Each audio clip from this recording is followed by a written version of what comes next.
I'll show you the quick and easy way how you can fix your Photos app crashing. So from your desktop here, you want to go to the start menu down here, and then you want to go to the search bar, and then you want to find programs. Just type in programs, and then in here, you'll find the add or remove programs on the control panel. Just click on that.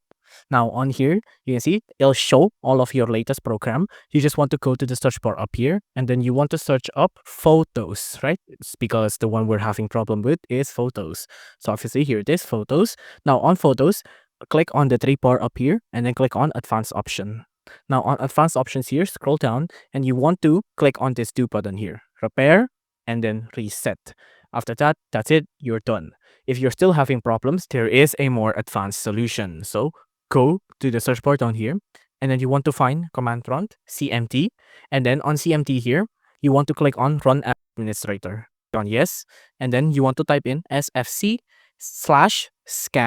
now, and then press enter. After that, it will begin a system scan just in case something is wrong. But after this is finished, it should fix your Photos app crashing.